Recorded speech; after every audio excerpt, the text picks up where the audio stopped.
아기가 태어나면 보통 엄마는 한시도 아이와 떨어지기가 쉽지 않습니다. 갓난아이 때부터 아이는 오직 엄마만 찾기 때문에 그렇습니다. 어떨 때는 마음 놓고 화장실 가기도 어려울 때가 있습니다. 그 순간 아이는 금방 잠자는 것 같았는데 엄마가 그 부스럭하는 순간, 엄마의 그 냄새가 사라지는 순간 울어버리는 거죠. 그래서 참 엄마가 참 한시 동안도 아이에게서 떨어지기 쉽지 않을 때도 있습니다. 걸어다녀도 마찬가지입니다. 여전히 엄마만 잡고 엄마 뒤에 숨고 엄마 손을 붙잡고 엄마 품에 안기는 것이 이 꼬마 아이들의 특징입니다.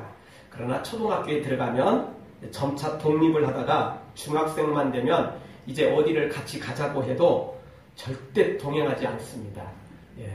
그래서 이제 그때쯤 되면 이제 아이와 같이 어디를 간다는 건 하늘의 별 따기만큼 어려운 상황이 되죠.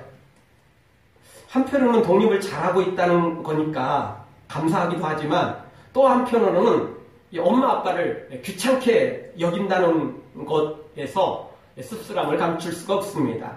많은 청소년들이 이 사춘기를 지나가면서 이런 모습을 보이죠.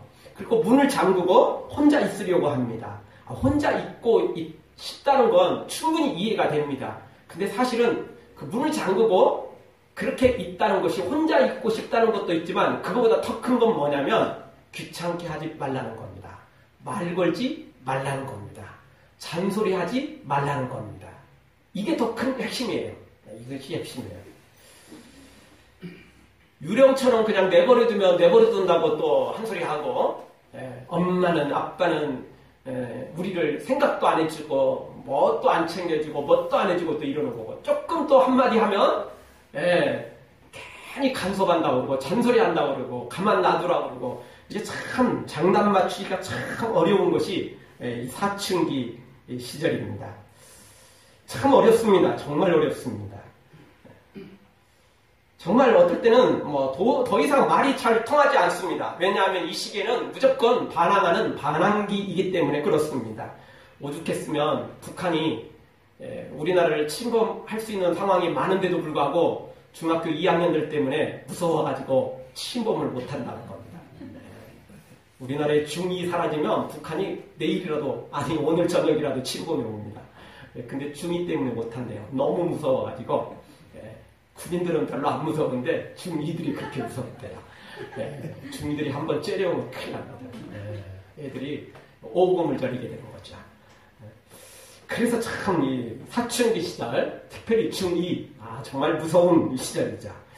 사람이란 이렇게 자기가 아쉬울 때는 정말 찰거미처럼 찰싹 달라붙어가지고 자기만 바라보라고 그러고 자기만 챙겨주라고 그러고 자기만 위하라고 말을 하지만 막상 자기가 조금 귀찮다고 생각하면 앞몸 몰수해버리는 존재가 바로 사람인 것 같습니다.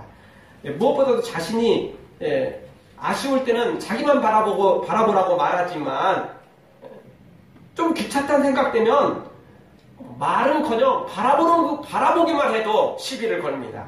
왜 보느냐는 거죠. 왜 보느냐는 거예요. 여러분 사춘기 지나간 그 아이들 생각해보면 여러분 다 경험하셨을 겁니다. 좀 이뻐서 쳐다보면 왜 쳐다보네요. 이뻐서 쳐다본다. 그래도 화를 냅니다. 그래도 화를 내요.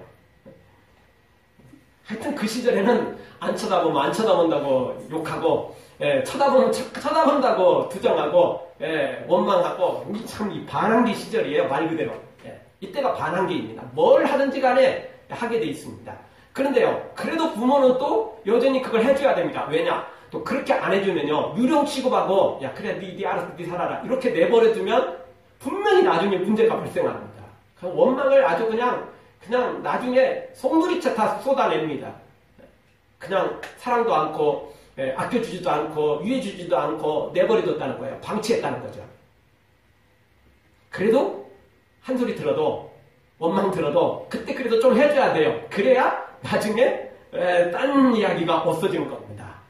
그리고 그때 좀 그래도 해줘야 나중에 좀 미안한 마음도 들겠죠. 왜냐하면 그 반항기 지나고 나면 지네들도 생각하는 게 있으니까 좀 미안해지는 마음이 있죠.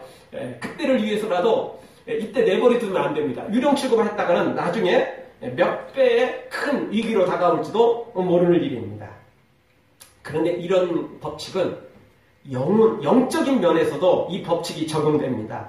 우리가 아쉬울 때는 하나님을 향해서 나만 바라봐 달라고 떼를 쓰고 졸라대지만, 그렇게 하나님께 요청하지만, 내 문제가 다 해결되고 나면 하나님이 나를 바라보기만 해도 귀찮다고 시비 거는 거죠.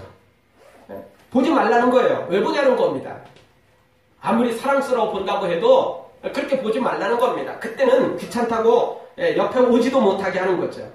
사춘기 청소년들이 겪은 그 모습을 그대로 따라서 하는 그런 영적 모습이 있다는 사실을 우리가 기억하면서 우리 자신이 얼마나 부끄럽고 또 참 너무 이기적인 것이 아닌지 다시 한번 생각해 봅니다. 그래도요, 이 사춘기 시절에 아무 반항도 않고 아무런 문제도 안 일으키고 조용히 지나가는 게 좋을 것 같지만 그게 반드시 좋지는 않습니다. 왜냐하면요, 사춘기 시절에 문제를 일으키지 않는 이 청소년들은 나중에 커서 반드시 문제를 일으키게 돼 있습니다. 언젠가는 몇 번은 속썩이게 돼 있어요. 사람은요, 언젠가는 한번 그런 과정을 겪게 돼 있어요. 그러니까 가장 좋은 건 제 나이 때에 제대로 그냥 평범하게 지나가는 게 좋아요. 너무 극성스럽게 지나가는 건 좀 힘들고 그냥 평범하게 지나가면 그게 제일 좋은 겁니다. 너무 극성스럽지도 않고 또 너무 조용하지도 않고 넘어가면 건너뛰면 나중에 온다니까요. 반드시 한번 오게 돼 있어요.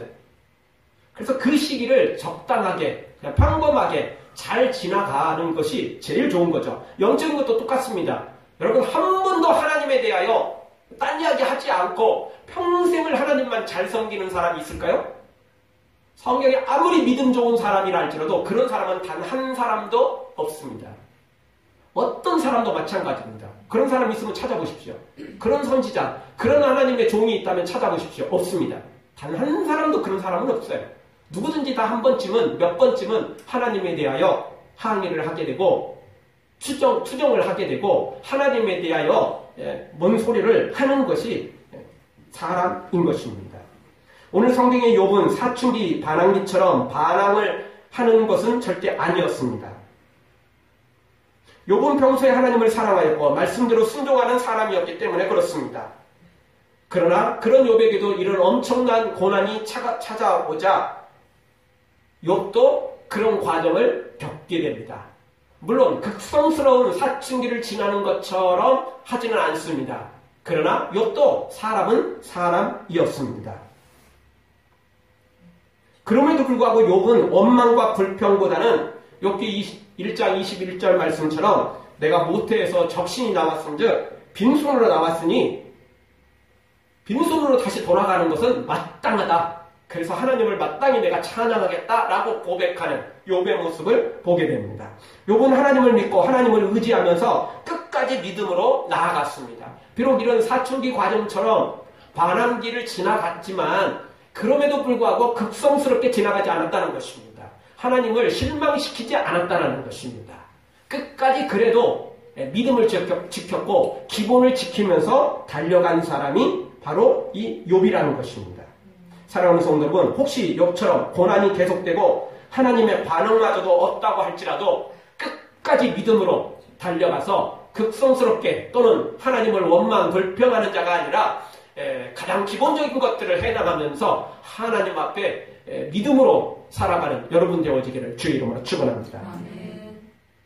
자, 욥에게 있어서 이 고난은 정말 힘든 고난이었지만 그래도 믿음으로 충분히 이겨낼 수 있는 믿음을 가지고 있었습니다.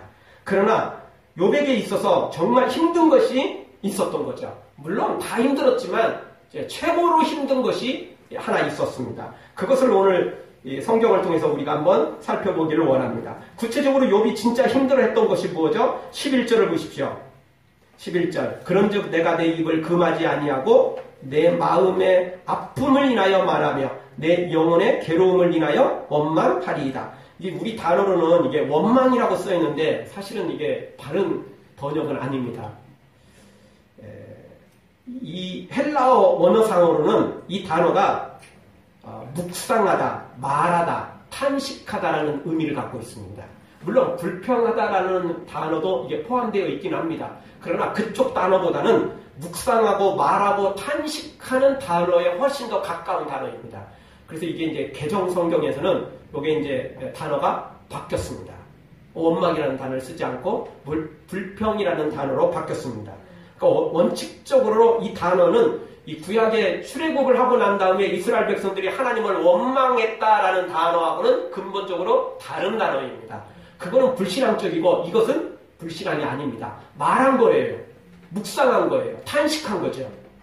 그래서 기본을 벗어나지 않았다라는 거죠. 어쨌든 자, 욥이 두 가지 때문에 지금 하나님 앞에 이렇게 탄식하고 있고 말하고 있는 거죠. 자, 어떤 거입니까? 첫 번째는 내 마음의 아픔을 인하여. 마음이 아팠어요. 마음이 아파가지고 하나님 앞에 묵상한 거예요. 말한 거죠. 탄식한 거죠. 투정한 것입니다. 왜 마음이 아팠죠? 모든 재산을 잃고 자식들을 한꺼번에 다 잃고 그리고 아내마저 떠나고 친구들마저도 자신을 찾아와서 정죄하고 있으니 그리고 자신의 몸은 완전히 중병이 걸려서 매일매일 하루를 살아가기가 힘들 만큼 어려운 과정에 있었으니까 당연히 이런 마음의 아픔이 있을 수밖에 없었어요. 상처가 너무 컸던 거죠. 마음의 상처가 너무 컸어요. 그래도 이거보다 더 힘든 게 있었는데 그것이 무엇입니까? 11절 하반절을 보십시오. 내 영혼의 괴로움을 인하여. 영혼의 괴로움은 더 컸어요. 이런 어려움은 욥의 믿음으로 충분히 이겨낼 수가 있었어요. 그런데 영혼의 괴로움은 도저히 이겨내기가 쉽지 않았어요. 영혼의 괴로움이 어떤 거였죠? 하나님의 대답이 전혀 없었다는 겁니다. 욥아, 내가 너한테 훈련 기간이니까 너 한 1년만 참아라. 아니면 6개월만 참아라. 아니면 뭐 그것도 아니라면 욥아 너 한 10년만 참아라. 그래도 좋아요. 말씀만 해주셨어도 욥이 이렇게 하지는 않았을 거라고요. 근데 수개월째 하나님께서 응답이 없었어요. 아무런 대답이 없었어요. 하나님이 어디로 꽁꽁 숨어버린 것처럼 그렇게 숨어버리신 거죠. 제일 필요할 때 욥에게 나타나지 않고 숨어버렸어요. 여러분 평소에 하나님하고 만나지도 않고 하나님과 대화하지도 않고 하나님의 관계가 없는 사람이라면 상관없어요. 뭐 옛날에도 뭐 아무런 관계 아니었는데 뭐 옛날에도 만나지 않았는데 뭘 이렇게 생각하면 돼요. 근데 욥은 매일 매 순간마다 하나님과 교제한 사람이었어요. 하나님과 만난 사람이었어요. 하나님의 음성을 듣고 하나님께 영광을 돌리고 하나님과 동행한 사람이었어요. 그런데 갑자기 하나님의 응답이 딱 끊겨버렸는데 가장 필요할 때 응답이 끊겨버렸어요. 가장 하나님의 도움을 구할 때, 도움이 필요로 할 때 하나님이 어디 숨어버리신 거예요. 그러니 욥이 얼마나 답답해하고 얼마나 힘들어했겠습니까? 그래서 영혼의 괴로움 때문에 욥이 이렇게 하나님 앞에 투정하지 않을 수 없게 된 것입니다. 그럼에도 불구하고 욥은 하나님께 원망을 쏟아내지는 않습니다. 즉 불신앙적인 말을 하지 않았다는 것입니다. 욥은 원망 대신 투정을 하고 있습니다. 여러분 원망과 투정은 비슷한 것 같지만 절대 비슷하지 않습니다. 많이 다릅니다. 국어사전에 보면 원망이라는 말은 억울하게 또는 못마땅하게 여겨 탓하거나 분하게 여겨 미워하는 것입니다. 원망은 미워하는 겁니다. 근데 투정은 뭐죠? 못마땅하거나 더 달라고 때를 쓰며 조르는 것입니다. 투정은 조르는 거예요. 원망은 미워하는 거고요. 그래서 달라요. 욥은 아무리 어려운 상황에서도 원망보다는 투정으로 승화시켰습니다. 하나님의 사람들은 최악의 상황에서도 원망하지 않고 아무리 어려운 상황에서도 투정으로 끝난다는 것입니다. 그래서 기본이 튼튼하다는 공통점을 갖고 있습니다. 하나님의 사람들은 최악의 상황에서도 기본을 갖추고 있는 사람이라는 것입니다. 욥도 역시 최악의 상황에서도 원망이 아닌 투정을 하고 있죠. 아무리 최악의 상황에도 원망하면 안 됩니다. 투정선에서 끝나야 돼요. 이게 믿음 있는 사람과 믿음이 없는 사람의 특징이에요. 믿음의 사람들은 아무리 최악의 상황에서도 투정해서 끝났어요. 그러니까 아이가 아무리 힘들어도 엄마 아빠한테 왜 나를 낳으셨어요? 이렇게 대드는 놈은 안 된다는 거죠. 가출하는 놈은 안 되는 거잖아요. 그럼 기본이 안 돼 있는 거예요. 물론 그렇게 해도 어떻게든 달래가지고 이제 데려다 놓아야 되긴 하겠지만 그 선까지는 안 가야죠. 그래도 그렇죠? 아무리 힘들고 어려워도 우리 집은 왜 이래 맨날? 뭐 이렇게 말을 하더라도 왜 나왔어요? 이런 거 그냥 가출하는 놈은 안 된다는 거죠. 그거는 기본을 벗어나는 거죠. 우리 영적인 신앙도 똑같습니다. 아무리 어려운 일 만나도 기본을 지켜야 됩니다. 원망하지 말라는 거예요. 미워하면 결국 떠나죠. 미워하는데 같이 있겠어요? 여러분 미운 사람과 같이 한 자리 있고 싶습니까? 미워하는 사람과 눈 마주치며 있고 싶으세요? 그런 사람과 대화하고 음식을 같이 나누고 싶으세요? 미워하는 사람은 그러고 싶지 않아요. 등 돌린다고요. 떠난다고요. 미워하는 건 안 돼요. 원망은 안 되는 겁니다. 투정, 조르는 건 가능해요. 힘들수록 어려울수록 더 졸라야죠. 진짜 바지끄댕이 잡고라도 졸라야 되는 거 아니겠습니까? 그 투정으로 가야 된다는 거예요. 믿음 있는 사람일수록 정말 하나님의 사람일수록 취약의 상황에 빠졌을 때 마지막 젖먹던 힘까지 꺼내서 하나님을 붙잡았다는 거죠. 욥도 그런 것입니다.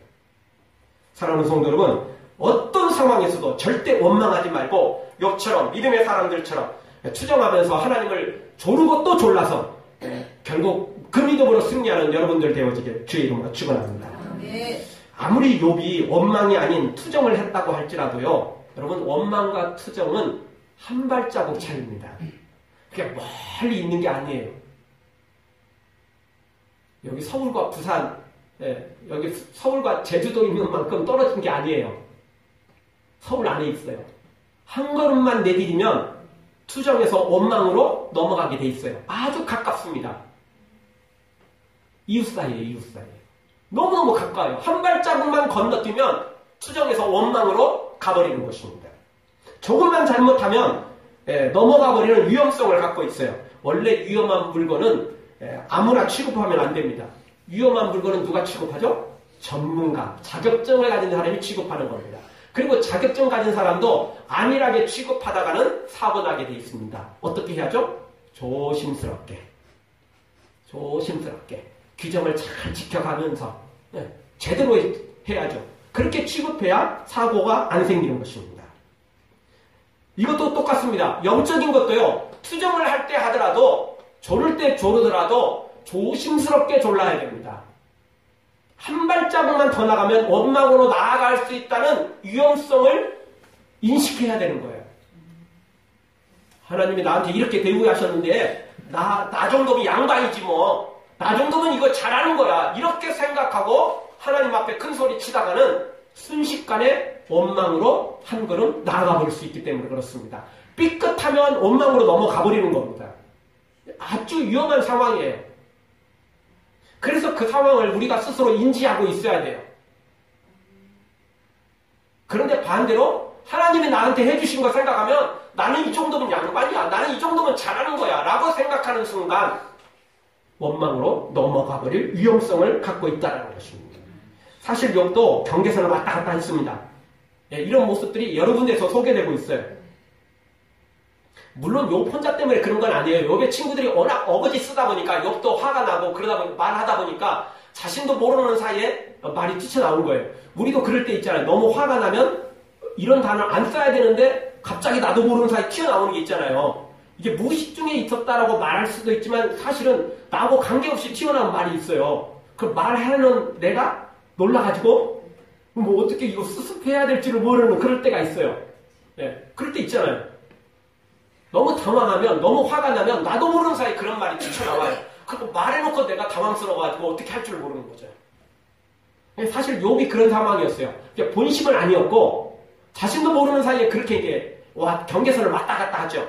그래서 욥기 38장에 보면 하나님께서 욥에게 나타나셔서 그 부분에 대해서 약간의 책망을 하십니다. 너 죄졌어? 너 나쁜 놈이야? 뭐 이렇게까지는 하는 건 아니고 하나님이 약간을 책망하십니다. 약간 하나님께서 그 부분을 건드리시죠. 욥이 하나님 그 말조차도 제가 잘못했습니다. 넙적 엎드리니까 하나님께서 금방 넘어가십니다. 왜냐하면 그건 욥의 본심이 아니었다라는 걸 그걸 하나님이 아셨고 또 욥이 그 부분에 넙적 엎드리니까 뭐 그냥 크게 그게 대수롭게 여기지 않고 그냥 넘어가시는 것을 보게 됩니다. 어쨌든 욥도요 경계선을 왔다 갔다 좀 했어요. 그렇다고 많이 넘어간 건 아니에요. 한 발을 이게 들이밀까 말까 하는 이런 상황이었죠. 왔다 갔다 하는 그런 순간이었다고 볼 수 있겠습니다. 자, 욥이 구체적으로 오늘 성경에서도 투정을 하고 있죠? 어떻게 투정하죠? 12절에 보십시오. 오늘 12절에 보니까 내가 바다니까 용이니까 이걸 이제 우리식으로 표현하면 내가 바다의 괴물이니까 라는 그런 말입니다. 주께서 어찌하여 나를 지키시나이까 이게 감시한다는 뜻입니다. 이 단어가 감시한다 라는 단어의 의미를 담고 있습니다. 19절에서도 이렇게 표현합니다. 주께서 내게서 눈을 돌이키지 아니하시며 나의 침 삼킬 동안도 나를 놓지 아니하시기를 어느 때까지 하시니까 침 삼킬 동안도 하나님께서 그 틈도 주지 않고 욥을 감시하고 있다라고 욥이 그렇게 이야기하고 있어요. 그 투정하고 있는 거죠. 하나님이 나를 못 살게 하고 있다. 하나님이 나를 감시하고 있다. 이렇게 지금 욥이 투정하고 있는 것입니다. 14절에 또 가보십시오. 14절 우리 한 목소리 한번 읽겠습니다. 주께서 꿈으로 나를 놀래시고 이상으로 나를 두렵게 하시나이다. 이제 잠자리에 들려고 13절에 보니까 좀 잠자리에 들려고 너무 심신이 피곤하니까 좀 심신을 좀 쉬려고 잠자리에 들었는데 잠도 잘 오지도 않을 뿐만 아니라 왜냐면 너무 고통스러워서 근데 겨우 어떻게 해서 잠자리에 들으면 또 그 꿈속에서도 무슨 일이 벌어졌어요? 하나님이 꿈으로 놀래키고 환상으로 두렵게 하셨어요. 욥이 그렇게 이야기를 하는 겁니다. 왜냐하면 어렵게 잠들어도 악몽을 꿨다는 이야기입니다. 그러니 이건 뭐 잠자는 것 같지도 않고 어렵게 잠들었는데도 이거는 또 이러니까 너무 힘들었던 거예요. 그러니까 깨어있을 수도 없고 잠잘 수도 없고 이래도 고통 저래도 고통 이래도 두려움 저래도 두려움 정말 뭐 이거 어떻게 할 수가 없었던 거예요. 할 수가 없어요. 피할 자리가 없었어요. 피할 장소가 없었어요. 피할 환경이 없었던 거죠. 18절에도 이렇게 고백합니다. 18절 아침마다 번징하시며 분초마다 시험하시나이까. 분초마다 시험하신대요. 욥이 이렇게 하나님으로부터 이런 괴로움을 당하고 있다라고 하나님께 투정하고 있는 겁니다. 20절에는 또 이렇게 고백합니다. 사람을 감찰하시는 자여. 이것도 잠시죠. 그러면서 어떻게 하죠? 내가 범죄하였은들 주께 무슨 해가 되오니까 어찌하여 나로 관역을 삼으셔서 스스로 무거운 짐이 되게 하셨나이까. 욥을 하나님이 관역 삼으셔서 욥을 집중적으로 지금 공격하고 있다라고 욥이 스스로 지금 이렇게 하나님 앞에 투정하고 있는 겁니다. 왜 하나님 나만 붙잡고 이러십니까? 라는 이야기입니다. 침삭힐 동안도 나를 내버려 두지 않고 시험하시고 나를 관역 삼으셔서 이렇게 왜 공격을 하고 계십니까? 라고 지금 하나님 앞에 투정하고 있는 것입니다. 그러니까 이 부분이 말은 이 부분하고 똑같아도 마음이 조금 이상해지면 이게 원망이 돼버리는 거죠. 근데 말은 비슷해도 불신앙이 아니면 원망이 아니라 투정이 되는 거죠.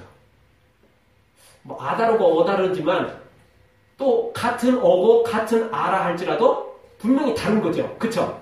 같은 말이라 할지라도 표정이 어떻느냐 또 말하는 투가 어떻느냐에 따라서 달라지잖아요. 그러니까 상황은 이 상황만 보면 원망과 비슷해요. 근데 욥이 하나님에 대하여 불신앙을 갖고 있지 않다는 겁니다. 여전히 하나님에 대하여 은혜를 구하고 도움을 구하고 있다는 것입니다. 사실 욥의 이런 상황을 보면 이런 투정이 이해가 됩니다. 이런 투정이 충분히 이해가 되죠. 너무 힘들고 어려운 상황이었기 때문에 그렇습니다. 최소한 하나님께서 나중에 뭐 해결을 해주신다면 말씀이라도 계셔야 되는데 무응답으로 일관했기 때문에 그렇습니다. 그러니까 15절에 가보면 욥이 이렇게 고백하죠. 차라리 죽기를 구합니다. 16절에 보면 내가 생명을 싫어하고 살기를 원치 않는다라고 말합니다. 차라리 죽으면 이 괴로움에서도 벗어날 텐데 하나님이 목숨을 취해가지도 않고 계속해서 이렇게 눈 떠있을 때는 그거대로 힘들고 또 어렵게 잠자리에 들으면 또 악몽을 꾸게 되고 하나님이 두렵게 하고 무섭게 하니 이건 이래도 저래도 어떻게 피할 길이 없었던 것입니다. 그래서 이렇게 하나님 앞에 투정하고 있는 것입니다. 그럼에도 불구하고 욥은 아까 말씀드렸던 것처럼 선을 완전히 넘어가지 않습니다. 이게 위험한 순간을 왔다 갔다 좀 하긴 하지만 그럼에도 불구하고 완전히 선을 넘어가지는 않아요. 넘어가지 않습니다. 21절을 한번 보겠습니다. 21절 우리 한 목소리로 다 같이 읽겠습니다. 주께서 어찌하여 내 허물을 사하여 주지 아니하시며 내 죄악을 제하여 버리지 아니하시나이까. 내가 이제 흙에 누우리니 주께서 나를 부지런히 찾으실지라도 내가 잊지 아니하리이다. 아멘. 자, 이 말씀에도 여전히 약간의 투정이 섞여 있지만 이 투정 속에서도 하나님께 은혜를 구하고 있죠. 자, 21절의 내용은 뭐냐면 하나님 어찌하여 내 허물을 내 죄를 용서하지 않으십니까? 이제 다시 한번 기도하니 제 죄를 용서해 주세요. 제 허물을 용서해 주세요. 라고 기도하고 있는 겁니다. 그런데 지금 이게 투정의 말이니까 말이 이쁘게는 못 나가요. 그렇다고 미워하는 건 아니에요. 증오하거나 지금 뭐 완전히 지금 막 나가는 말은 아니에요. 그래서 어찌하여라는 단어를 쓰고 있죠. 어찌하여 내 허물과 죄를 용서하지 않으십니까? 이렇게 말하고 있는 것입니다. 그럼에도 불구하고 이 안에서 하나님에 대하여 불신앙을 표현하지는 않는다는 거예요. 마지막까지도 나는 의로운데, 나는 깨끗한데, 나는 정직한데 왜 나만 붙잡고 이러십니까? 그게 아니고 하나님 제 죄가 있다면 용서해 주세요. 제 허물과 죄를 용서해 주세요. 그리고 이 문제 빨리 해결해 주세요라고 마지막까지 기도하고 있다는 겁니다. 그러니 욥이 원망이 아니라 투정선에서 그쳤다는 겁니다. 최소한의 기본적인 것은 지켰다는 거죠. 그렇습니다. 하나님은 우리를 사랑하셔서 우리의 기도를 들으시고 기적을 베푸시는 사랑의 하나님이십니다. 아무리 힘들고 어려운 일을 만나도 우리가 욥처럼 이 믿음을 지켜야만 되는 것입니다. 이따금씩 욥처럼 뒤로 넘어져도 코가 깨지는 이런 어려운 일을 만날 때도 있습니다. 하나님께서 응답을 하지 않고 이런 꼬이고 힘들고 어려운 과정을 겪을 때도 있습니다. 이런 일이 없으면 좋겠지만 그것조차도 우리가 마음대로 결정할 수 없잖아요. 그러니까 이게 없었으면 좋겠지만 이런 상황이 되더라도 우리가 마지막까지 욥처럼 이 믿음을 지켜야 된다는 겁니다. 원망으로 넘어가면 안 돼요. 미워하는 걸로 넘어가면 안 됩니다. 가출하는 데까지 나가면 안 된다는 것입니다. 무슨 일이 있어도 하나님에 붙잡고 졸라야 된다는 겁니다. 끝까지 은혜를 구해야만 된다는 것입니다. 그래야 살 수 있습니다. 예수님께서 십자가를 지실 때 너무너무 힘들고 고통스러웠을 때 엘레리 라마 사박다니, 즉 나의 하나님 나의 하나님 어찌하여 나를 버리셨나이까. 예수님께서도 그런 기도를 하셨습니다. 그러나 원망은 아니었죠. 예수님은 곧바로 이어서 다 이루었다라고 말씀하시며 마지막 모든 것들을 다 이루신 것을 보게 됩니다. 다니엘과 색시던 것들도 그리 아니하실지라도 내가 왕의 신상에게 왕의 우상에게 절하지 않겠습니다. 나를 건져내지 않더라도 우리를 풀무에서 건져주지 않으시더라도 나는 끝까지 하나님을 믿고 하나님만 섬기겠습니다. 라고 마지막 선을 지키는 것을 보게 됩니다. 그렇습니다. 우리가 끝까지 주님만 바라보면 우리 주님만 따라가면 주님은 놀라운 기적을 일으켜 주실 것입니다. 어두움에 밝은 빛을 비춰주시고 너의 작은 신음에도 응답하시니 너는 어느 곳에 있든지 주를 향하고 주만 바라볼지라. 주님만 바라보면 주님이 기적을 일으켜 주십니다. 주님만 바라보면 주님이 절대 우리를 실망시키지 않으십니다. 주님은 그런 능력을 가지고 있고 그럴 놀라운 계획을 우리를 향하여 지금도 가지고 계신다는 것입니다. 사랑하는 성도 여러분, 하나님의 보호를 감시나 참견으로 그렇게 여기지 말고 어떤 취약의 상황에서도 원망으로 나가지 말고 투정에서 그치고 하나님께 졸라서 어떻게든 하나님 앞에 간구해서 죄는 용서받고 허물도 용서받고 그리고 그 고난에서 이제 건짐을 받고 다시 살아나는 위대한 하나님의 사람들로 세워지기를 주의 이름으로 축원합니다. 우리 다 같이 한번 잠깐 한번 찬양 한번 드리겠습니다. 하나님 사랑의 눈은 나를 어느 때 나를 어느 바라보시 하나님 인자한 기로서 하나님 인자한 귀 언제나 나에게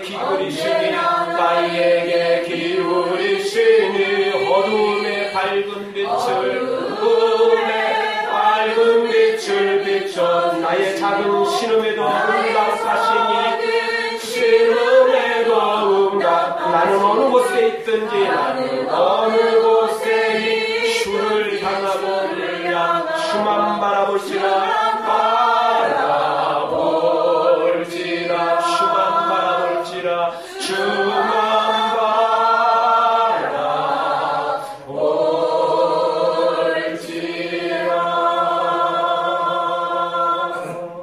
아멘. 우리 시간 함께 기도하며 나가기를 원합니다. 주님, 어떠한 상황에서도